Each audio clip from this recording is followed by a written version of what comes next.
Hi everybody, it's Nick from The Lit Kid Corner. Be sure to follow us on Instagram at The Lit Kid Corner, as well as click subscribe and like this video to keep up with all of our awesome read-alouds. Today we're going to be reading Kamala Harris, Rooted in Justice, by New York Times best-selling author Nikki Grimes, illustrated by Coretta Scott King honoree Laura Freeman. Eve slammed the door when she got home from first grade. "Eve, you know we don't slam doors in this house," her mom said. "What's going on?" "Teacher asked what we wanted to be when we grew up, and I said president, and Calvin said, 'Girls can't be president, stupid.'" "Well, he's wrong," said her mother. "Girls can grow up to be president. In fact, a girl from right here in Oakland hopes to be president one day." Life is a story you write day by day. Kamala's begins with a name that means lotus flower. See how her beautiful smile opens wide, like petals fanning across the water's surface? But you don't see the flower's roots. Her roots. They grow deep, deep, deep down. Let me show you. Kamala's family line was a strong black and brown braid, coiling from India where her mother Shamala was born, to Jamaica, where her father Donald was born, to Berkeley, California, where her parents fell in love and married, to Oakland, where Kamala was born. It was a good beginning. "Is this like Once Upon a Time?" "Not exactly," said Eve's mom. "This story is true." Right away, Kamala was like clay her parents molded for action. When her mother wasn't hunting cures for cancer and her father wasn't teaching, both marched for civil rights and went to lectures by Dr. Martin Luther King Jr. Kamala was right there too, bouncing along in her stroller, chewing on her pacifier and words like peace and justice. "What's justice?" Eve asked her mom. "Justice is another word for fairness." Once, when tiny Kamala was fussing, her mother couldn't figure out what was the matter.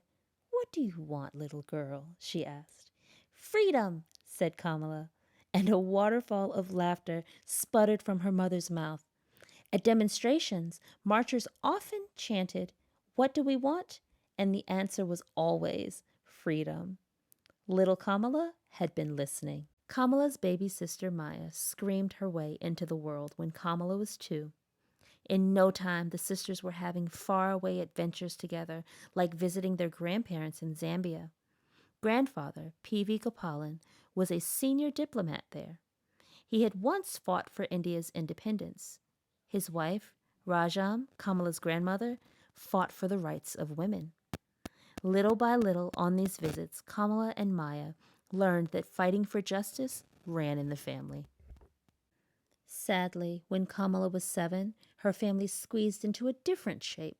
Her parents divorced and her daddy moved to Palo Alto, while Mommy and the girls packed for the Flatlands, the black working class area in Berkeley.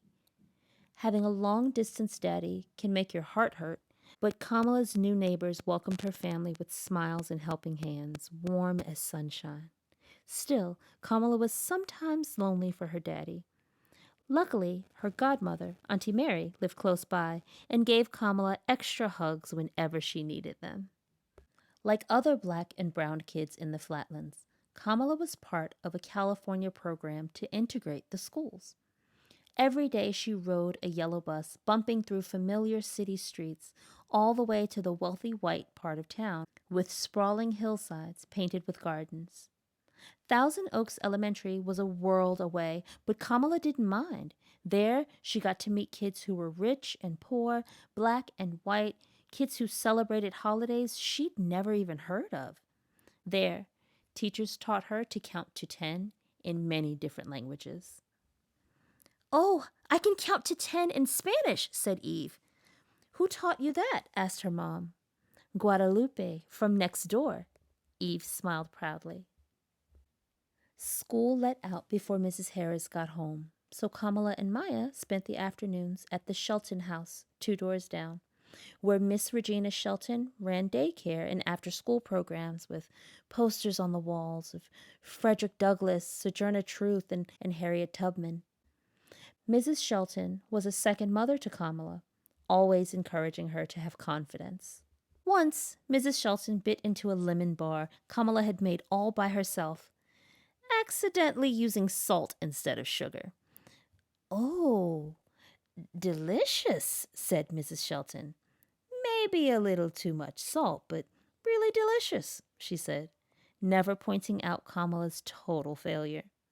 That day, Mrs. Shelton let Kamala walk away feeling successful, feeling like she could do anything. After school, Kamala's days bulged with busyness.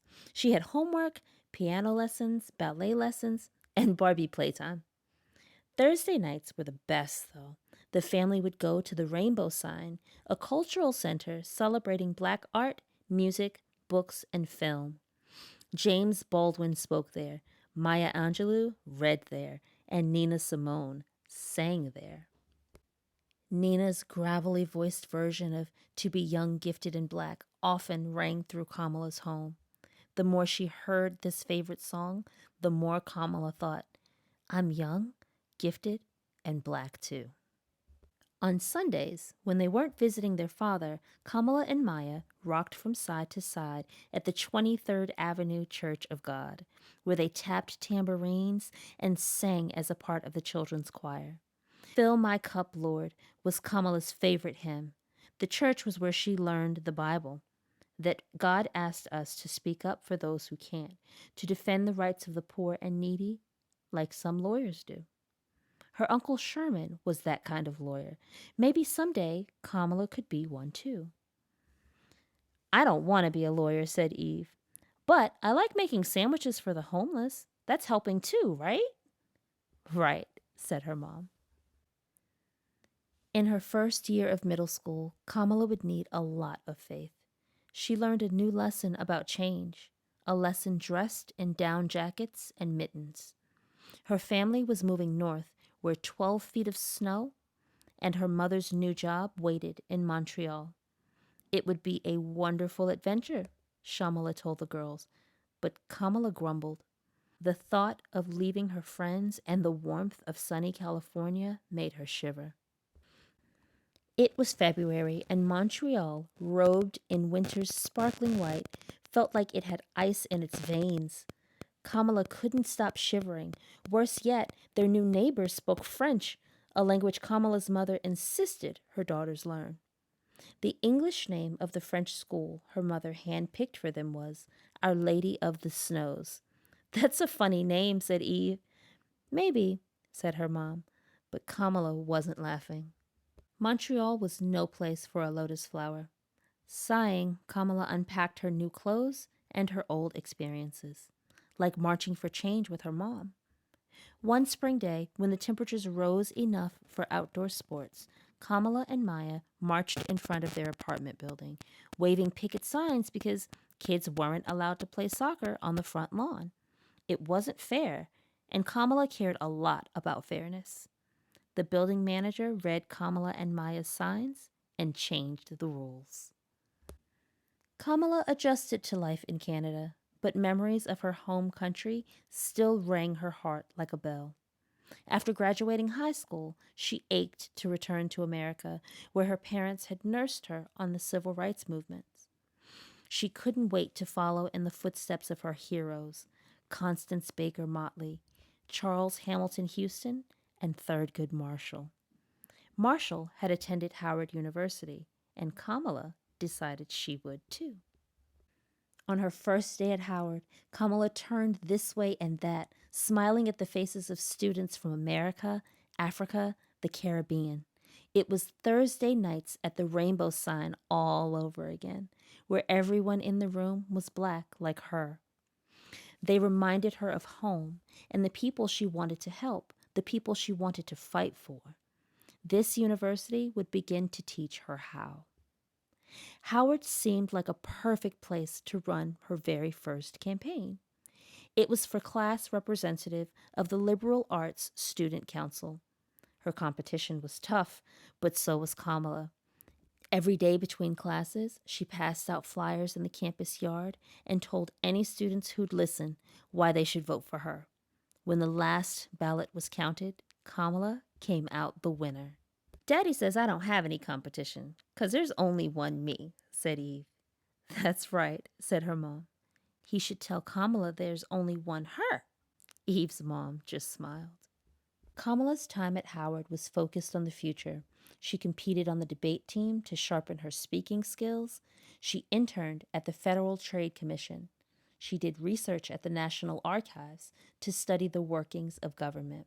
And on the weekends, she joined fellow students on the National Mall in Washington, D.C. to protest apartheid in South Africa. Kamala was preparing to be a woman warrior. Like Wonder Woman? Asked Eve. No, better, said her mom. Wonder Woman isn't real. Nothing matched the magic of her second summer break when Kamala stepped through the doors of her private Senate subway as an intern for Senator Alan Cranston.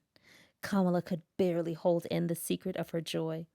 What could be better than learning from someone whose footsteps echoed in the halls of power every day? Court cases and contracts filled Kamala's mind, but changing lives filled her heart. Elected president of the Black Law Students Association, Kamala invited major law firms to a job fair so that more black graduates had a fair chance to be hired by the best companies in the country.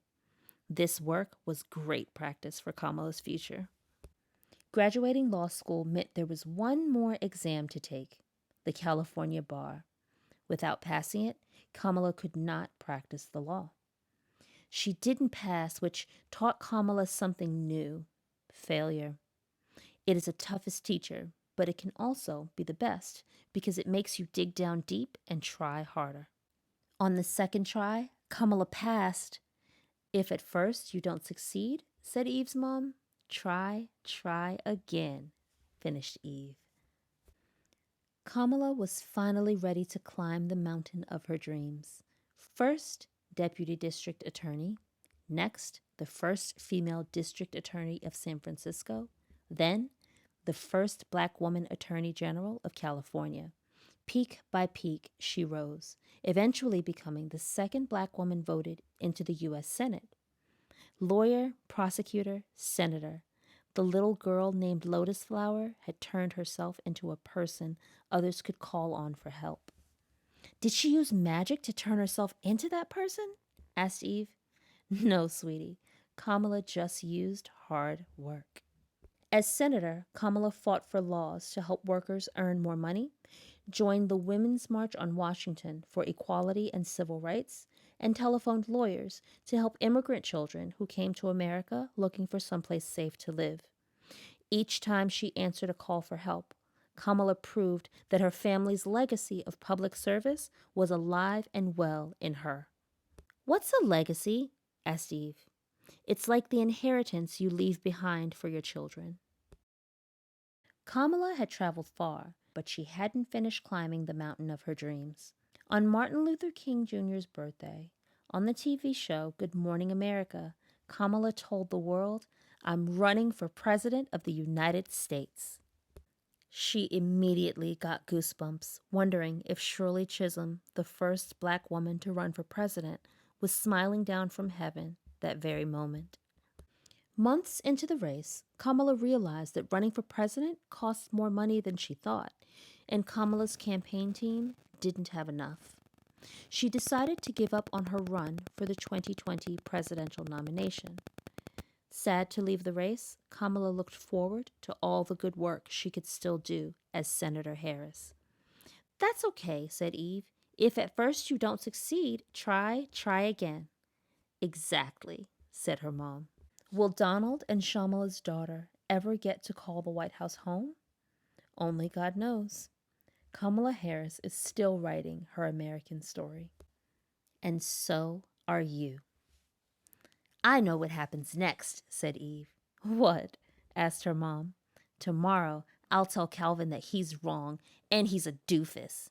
Eve Temple, I taught you better than that, said her mother. Okay, said Eve, her fingers crossed behind her back. I won't tell him. The end. Now we know how this story ends. Kamala, the little lotus flower from Oakland, California, became the first female, first Black, and first Asian American Vice President of the United States of America. Thanks again for listening.